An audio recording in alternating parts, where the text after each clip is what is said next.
In 2013, a strange and terrifying epidemic spreads across the world. People develop an irrational fear of going outside. The moment they step out, they drop dead within seconds. Within days, streets turn into ghost towns. Empty, silent, abandoned. For 3 months, Mark Delgado has been trapped inside his office building, surviving on cafeteria food and working with his co-workers to dig a tunnel in the parking lot. Their goal? To reach the subway and escape. One day, Mark notices something unsettling. Someone smashed a car window to steal a GPS. This infuriates him. Fueled by anger, he digs with more determination. That frustration pays off. Finally, they break through the wall, revealing a safe way out. As the group prepares to leave, Mark stands in line for supplies. Then he spots something suspicious. His boss, Enrique, has the stolen GPS in his bag. Mark's gut tells him something is off. He quietly follows Enrique and confronts him. Enrique agrees to talk, but only in private.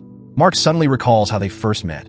Months ago, Enrique was hired to fix the company's productivity issues, gaining a ruthless reputation for firing employees without hesitation.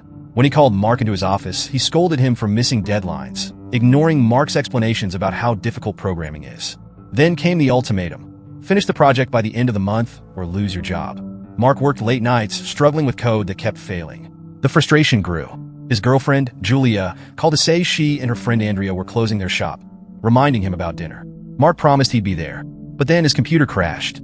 The screen went blue. He stayed longer than planned, and that's when everything changed. When Mark finally reached his apartment, he noticed something strange. His neighbor cracked open the door just to watch him arrive.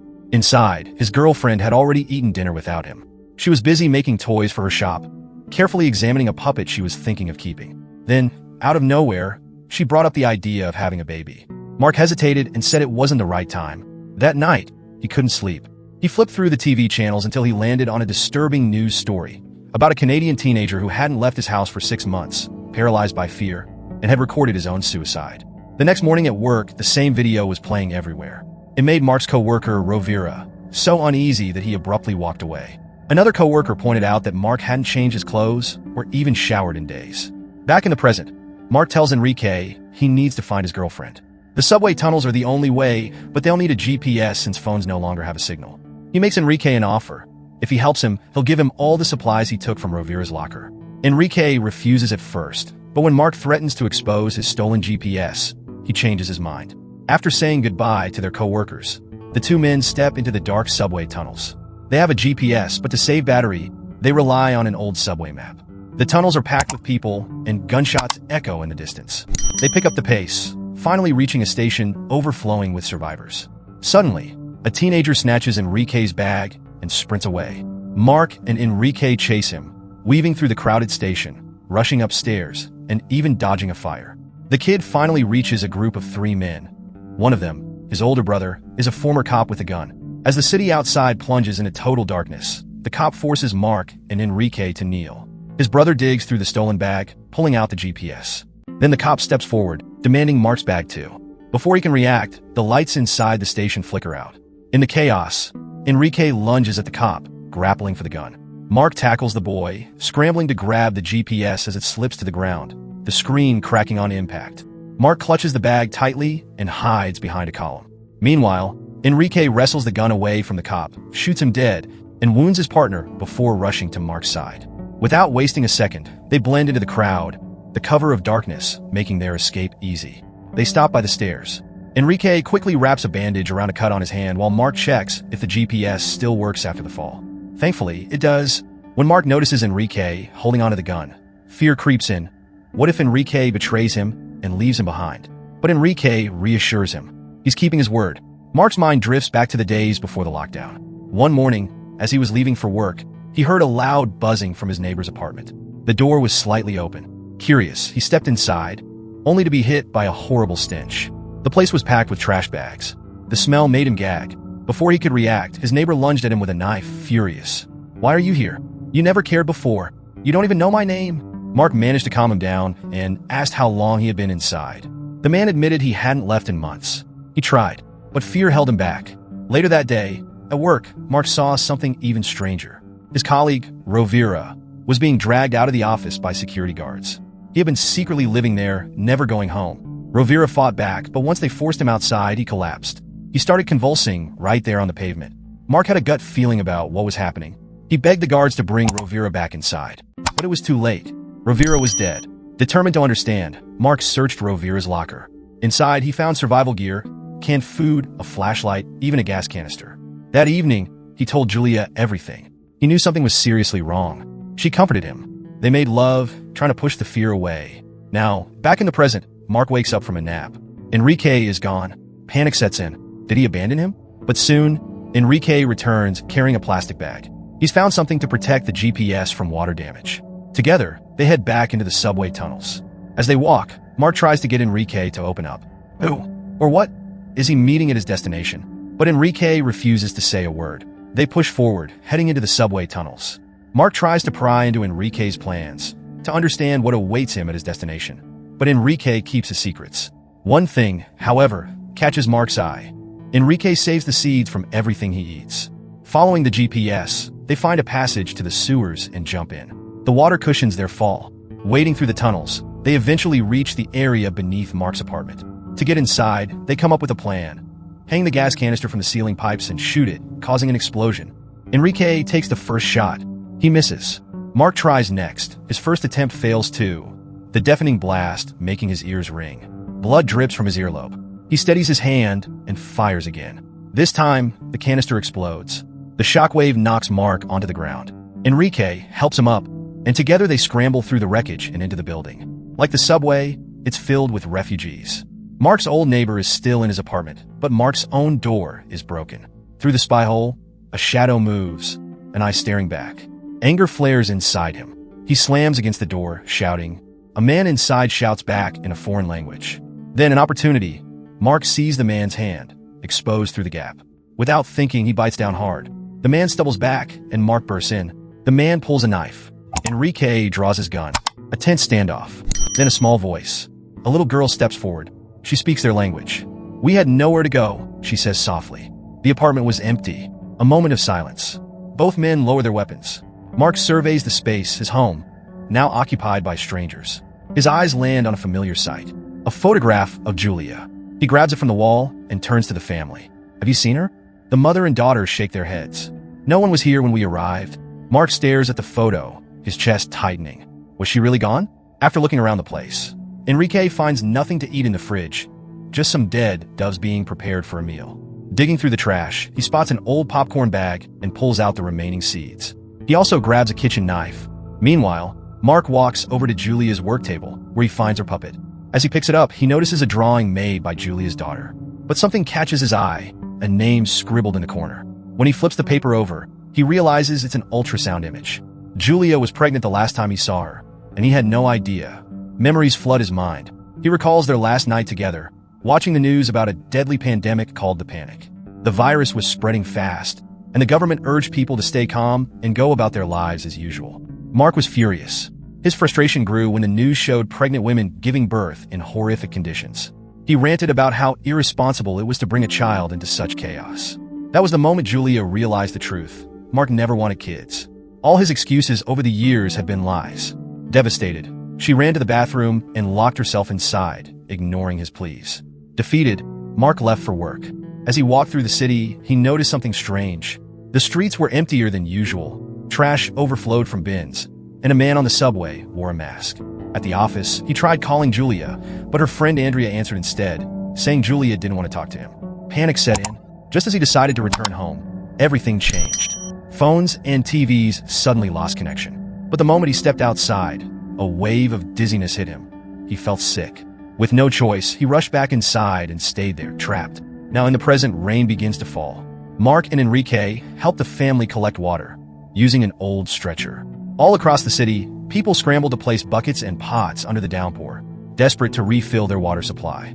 That evening, Enrique carves 2 spears from broomsticks, while Mark fills bottles with the water they found. He also puts Julia's puppet in his bag. At sunrise, they return to the sewers. When they reach a fork, they argue about which way to go. Mark insists on heading to the mall where Julia worked, hoping she might be there. But Enrique refuses. His promise was only to take Mark to his apartment, and it's not his fault Julia wasn't there. Frustrated, Enrique even pulls out his knife, questioning if Julia is even still alive. Mark snaps. Furious, he tackles Enrique, and they wrestle in the dark.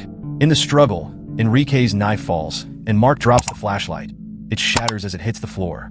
Gasping for breath, they stop fighting. Mark demands to know why Enrique is so determined to go his own way. That's when Enrique finally admits the truth. His father is in the hospital, unable to move after an embolism. That's where he's headed. He offers Mark a deal. Come with him, and once they reach the hospital, Mark can have the GPS. After a moment of hesitation, Mark agrees. They find a staircase leading into a church. Inside, they search for supplies and discover a lighter and a flask with some alcohol.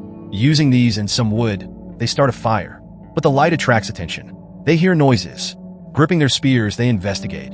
Then they see a bear. It spots them and charges. They bolt toward the sewer stairs, but Enrique stumbles. The bear is on him in an instant. Mark has a choice, run or fight. He chooses to fight. He jabs the bear with his spear, forcing it back. Enrique scrambles to the fire, lighting a torch to fend off the beast. But it's not enough. The bear keeps coming, pushing them toward the doors leading outside. Mark thinks fast. He tells Enrique to drop the torch. The moment the bear lunges, Mark braces his spear, letting the beast impale itself. The two men burst into laughter when they find a tag revealing that the bear they just killed came from the Barcelona Zoo. Moments later, they're roasting its meat over the fire and eating it. As they sit together, Enrique thanks Mark for not escaping with the GPS. He even confesses that before all this happened, he would have fired Mark, even if he had finished the project on time. But instead of feeling bitter, they just laugh again. Then, Enrique admits something deeper. Without his father, he fears no one will care if he dies. There are things he still needs to say to him, but now, it might be too late. In response, Mark opens up too. He once told Julia he didn't want kids, but that wasn't the whole truth. He was just terrified he wouldn't be able to protect them. A fear that's only grown stronger in this nightmare.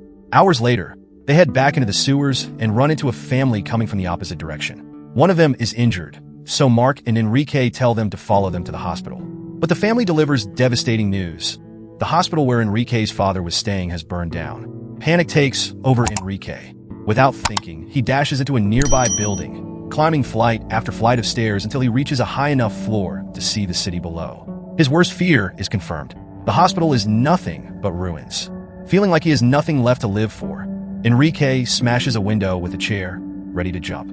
But Mark won't let him. He shoves Enrique back inside and tells him he still needs him. Enrique shakes his head in disbelief. As a final gesture, he hands Mark a packet of seeds for his future child and tells him to go. Mark makes his way through the sewers once more and finally reaches them all.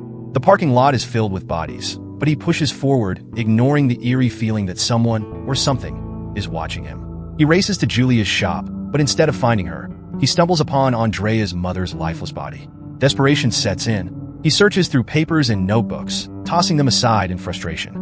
But then, something catches his eye in the mirror. Wiping away the dust, he finds a note. Andrea's message to her mother. It reveals that they are trapped in the supermarket section of the mall. Without wasting a second, Mark rushes there. But when he arrives, he sees the barricades. The people upstairs have locked them in, keeping all the food for themselves. The guards threaten Mark with a bow, but he quickly pulls out a photo from his apartment and explains that he isn't looking for trouble. He just wants to find his girlfriend. One of the guards heads to the back to check if Julia is there. As Mark waits, he notices shadows moving behind him. Suddenly, a group of raiders who have been following him take advantage of the distraction and storm the market, fighting desperately for food. Chaos erupts. Amid the violent brawl, Mark slips inside, searching frantically for Julia. But instead, he finds Andrea. She tells him the last time she saw Julia was before she went to the doctor. Just then, an attacker rushes toward them, but Andrea kicks him away and leads Mark toward an exit. Before they can escape, a burning beam crashes down between them, trapping Andrea behind a wall of flames.